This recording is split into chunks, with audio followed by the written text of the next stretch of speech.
এবারে কি দক্ষিণী সিনেমাতে এবং হিন্দি সিনেমাতে নায়কের চরিত্রে দেখা যাবে বাংলার সুপারস্টার দেবকে? দক্ষিণী ইন্ডাস্ট্রিতে অভিজিৎ সেন বানালে হিন্দি ছবি বানাবো, নায়ক হবেন দেব, দাবি পরিচালকের। সোশ্যাল মিডিয়া তোলপাড় করা এই খবরের কতটা সত্যতা আছে?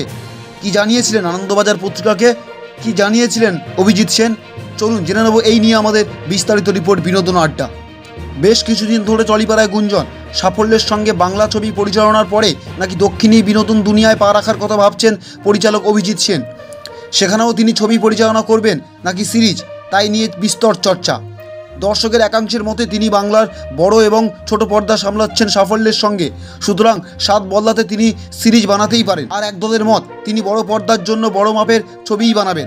এই প্রসঙ্গে আনন্দবাজার অনলাইন যোগাযোগ করেছিল তাঁর সঙ্গে। পরিচালকের পাল্টা প্রশ্ন, বাংলায় মাত্র 3টি ছবি বানিয়েছি, এত তাড়াতাড়ি বাংলা ছবি ছেড়ে তামিল তেলেগু ছবি বানাবো? আর তারপরেই হাসতে হাসতে আরও বলেন, এরকম কেন ছড়িয়েছে আমি জানি না, তবে আমার এরকম কোনো ভাবনা নেই। একটু থেমে যোগ করেছেন, যদি স্বাদ বদলাতেই হয় তাহলে তিনি বলিউডে যাবেন, হিন্দি ছবি বানাবেন। নায়ক কে হবেন পরিচালক শটান জানিয়ে দেন, এখানেও নায়ক হবে বাংলার সুপারস্টার দেব। তিনি জানান, এখানেও রাজপাট চালাবে বাংলার ব্রহ্মা বিষ্ণু মহেশ্বর, অর্থাৎ আমার হিন্দি ছবি নায়ক দেব অধিকারী ছাড়া আর কেউ না। প্রযোজক দেব আর অতনু রায়চৌধুরী।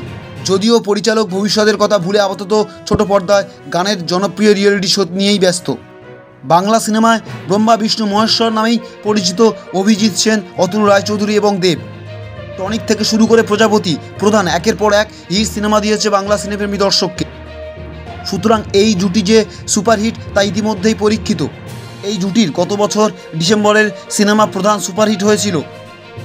তারপর এবছরে অর্থাৎ 2024 ডিসেম্বরে একটি সিনেমা একসাথে আসার কথা আছে। যদিও সেই সিনেমার নাম কী হতে চলেছে তা এখনও ঘোষণা করা হয়নি, তবে দেব, অভিজিৎ সেন এবং অতনু রায়চৌধুরী যে ব্রহ্মা বিষ্ণু মহেশ্বর রূপে আবারও একসাথে কাজ করতে আসছেন সে বিষয়ে ইতিমধ্যেই জানা গিয়েছে। অন্যদিকে দেব বহুদিন পর কমার্শিয়াল সিনেমা খাদান নিয়ে ফিরছে। আর এই প্রেক্ষাপটে অভিজিৎ সেনের এই মন্তব্য নিয়ে সোশ্যাল মিডিয়া তোলপাড়। অনেকেই মনে করছেন যে অভিজিৎ সেন নেহাতি মজার ছলেই বলেছেন, তিনি এই মুহূর্তে দেবকে নিয়ে কোনো হিন্দি সিনেমা বানাচ্ছেন না। এখন দেখার অভিজিৎ সেন যে দাবি করেছেন তা সত্যি হয় কিনা। যদি সত্যি হয় তাহলে বাংলা সিনেমাও যে প্যান ইন্ডিয়াতে ধীরে ধীরে এগিয়ে যাবেন এবং হিন্দিতেও যে বাঙালি অভিনেতারা আবারও জমিয়ে অভিনয় করবে সে বলার অপেক্ষা রাখে না। সংবাদ সূত্র আনন্দবাজার পত্রিকা। এই ছিল আজকের খবর।